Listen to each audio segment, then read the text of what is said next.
नमस्कार। आज हम निर्गुण ज्ञान मार्गी संत काव्य धारा के अंतर्गत संत काव्य की पृष्ठभूमि और संत मत का सिद्धांत परिचय, इन दोनों विषयों पर बात करेंगे। संत काव्य की पृष्ठभूमि।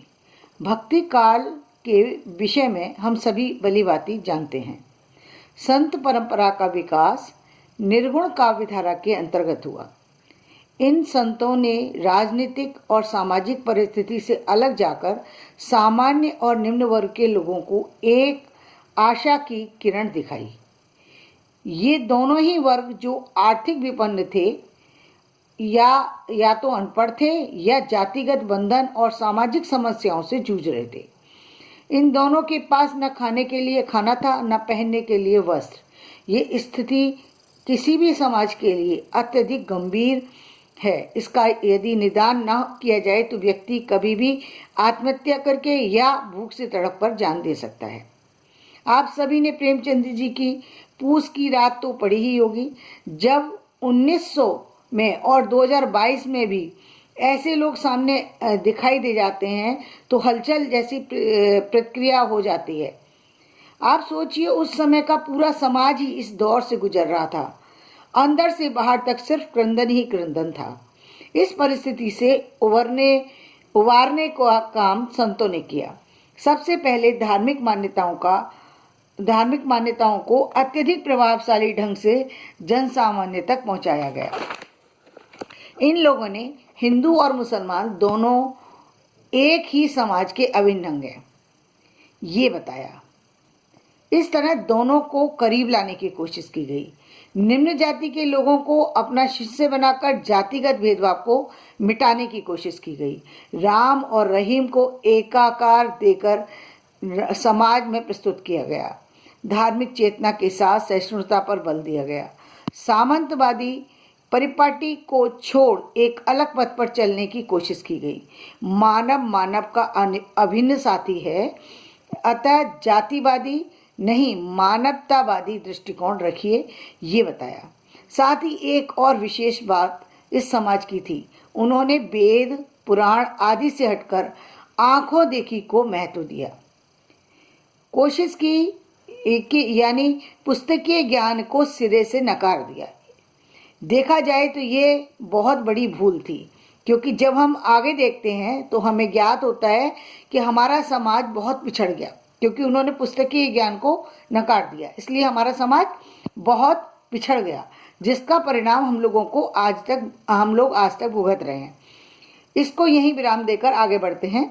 इस तरह संत और संत साहित्य का प्रचार प्रसार समाज में अपना स्थान बनाने में कामयाब रहा। अब हम जानेंगे संत शब्द का अर्थ क्या है। संत शब्द का प्रयोग बुद्धिमान, पवित्रात्मा, परोपकारी, सज्जन व्यक्ति के लिए किया जाता है। संत शब्द शुद्ध अस्तित्व का बोधक है, जो सदा एक रस तथा अविकृत भाव रूप में विद्यमान रहता है। इस शब्द के सतरूपक ब्रह्म या परमात्मा के लिए किया गया है।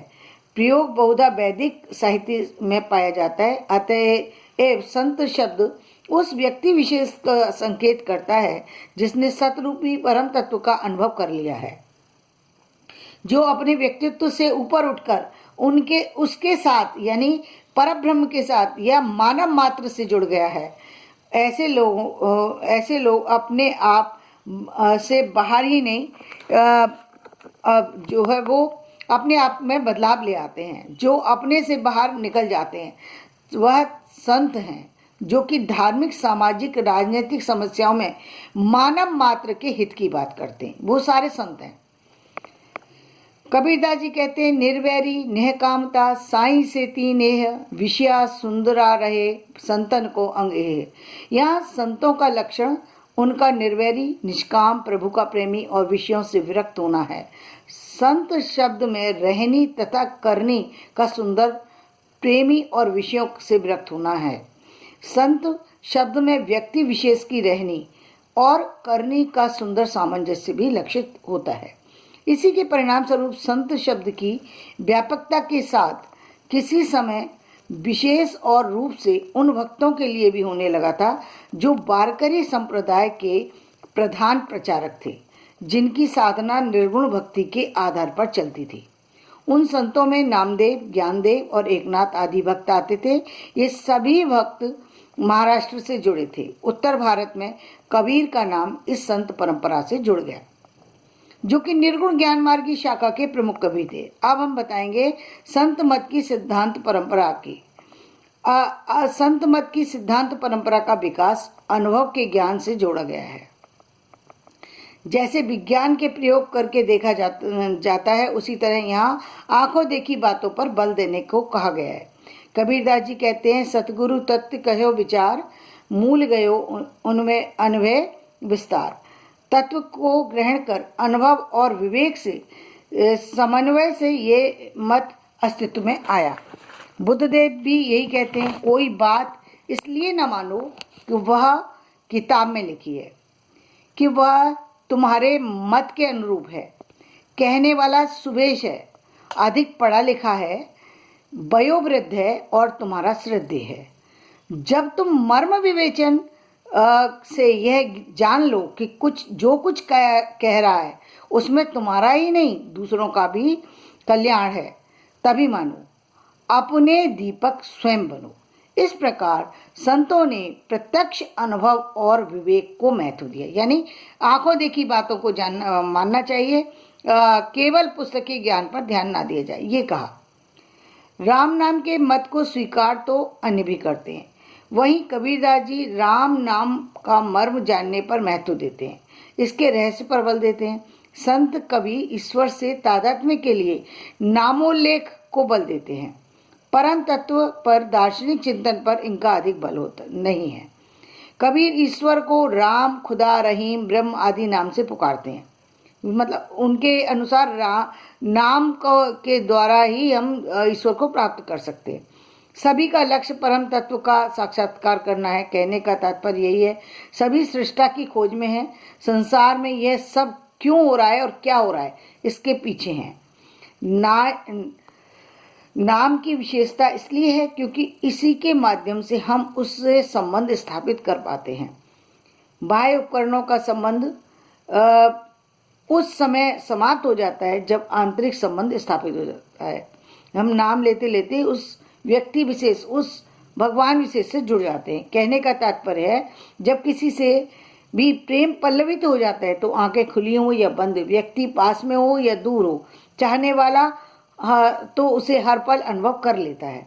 संतों की भावना क्योंकि सामाजिक परिस्थितियों से प्रभावित थी, अतः उन्होंने एक तरफा ईश्वर प्रेम की बात की है।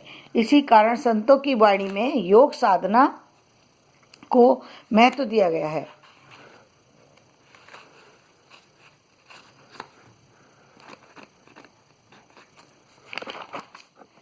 और प्रतीकों की चर्चा की गई है। कुंडलिनी, इड़ा, पिंगला, सुषुम्ना नाड़ियाँ और 6 चक्र, मूलाधार चक्र, स्वाधिष्ठान चक्र, मणिपूरक चक्र, अनहत चक्र, विशुद्ध चक्र, आज्ञा चक्र एवं सहस्रार चक्र का उल्लेख मिलता है। संतों ने अष्टांग योग, यम, नियम, आसन, प्राणायाम, प्रत्याहार, धारणा, ध्यान, समाधि आदि सभी का उल्लेख किसी न किसी प्रकार से किया है। संतों की निर्गुण निराकार उपासना पद्धति को अभेद शक्ति का नाम दिया है। भक्ति के आलंबन राम निर्गुण निराकार हो सकते हैं, मगर उपासना के क्षेत्र में आते ही वे अनुपम व्यक्तित्व से मंडित हो जाते हैं। यहाँ मैं अपनी बात रखना चाहूँगी कि बेशक निर्गुण भक्ति कहकर संत कबीर या उस समाज के लोग कुछ भी कहते आए हों या कहें, मूलतः सिद्धांत यह है कि यदि आप निर्गुण को मान रहे हैं तो आपने सगुण को स्वीकार कर लिया है। यदि नहीं तो प्रमाण दें कि आप निर्गुण किसे कह रहे हैं। जो है ही नहीं उसका निर्गुण कैसे हो सकता है। ये बात छोटी समझ की परिचायक है, इसके अलावा कुछ नहीं।